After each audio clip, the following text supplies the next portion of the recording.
Introduction.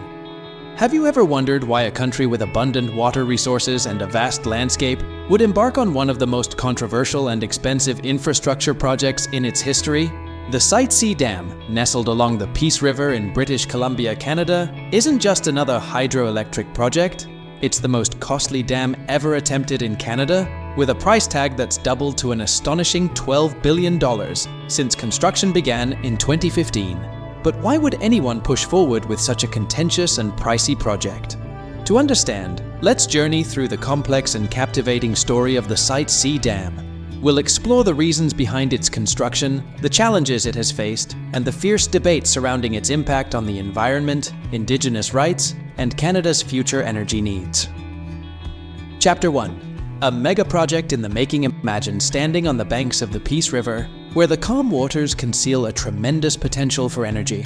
That's what the engineers and developers of the Site C Dam envisioned, a colossal hydroelectric power station capable of generating enough electricity to power 450,000 homes. Hydroelectric power isn't new to Canada. In fact, the country generates 60% of its electricity from hydropower, making it the third largest producer of this renewable energy source worldwide. But what makes Site C unique isn't just its size or cost, it's the ambition behind it. Site C is designed to be a powerhouse, quite literally. When completed, this dam will stretch 1,000 meters across, 500 meters wide, and stand 60 meters tall. The dam will hold back a reservoir of water that, when released, will surge through turbines, converting potential energy into kinetic energy, and finally, into electricity. This process is the backbone of hydroelectric power, a technology that's both reliable and efficient, providing clean energy that's crucial for Canada's sustainable goals. But here's where things start to get complicated. Since its inception, the project has been a lightning rod for criticism. Critics argue that the budget has spiraled out of control, nearly doubling since construction began. They also raise concerns about the environmental and social costs of the project.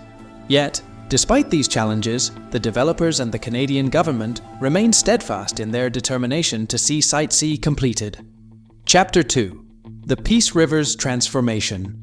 To understand the full picture, we need to rewind the clock and explore the history of the Peace River.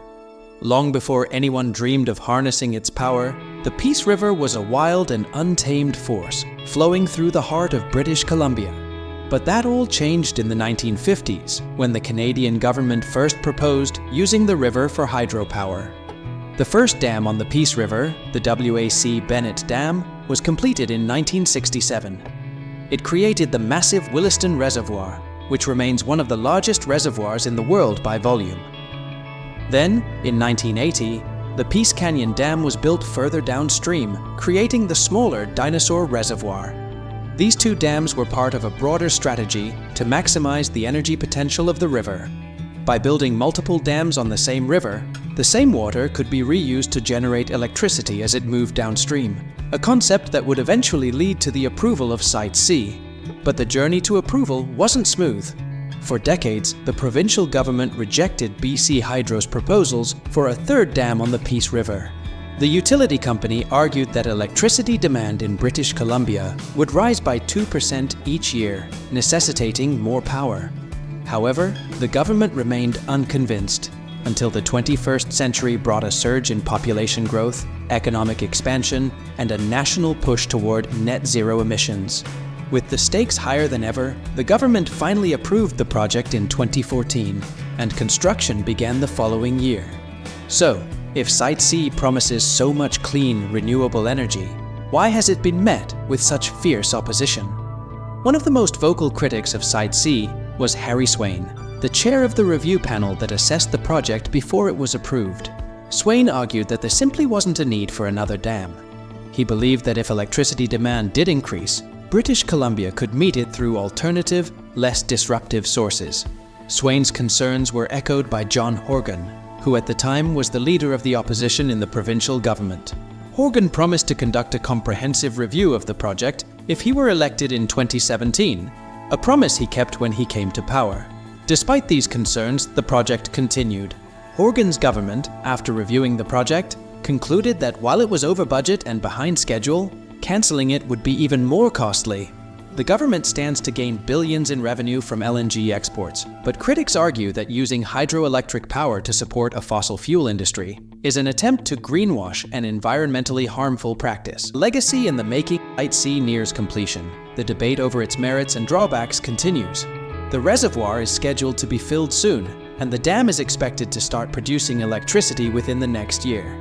But even as the turbines begin to turn, questions will remain about the project's true cost, both in terms of money and the lasting impact on the land, the environment, and the people of British Columbia.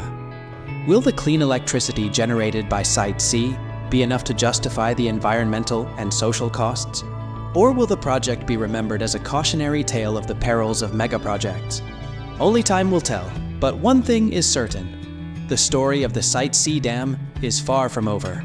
Thanks for watching, and until next time.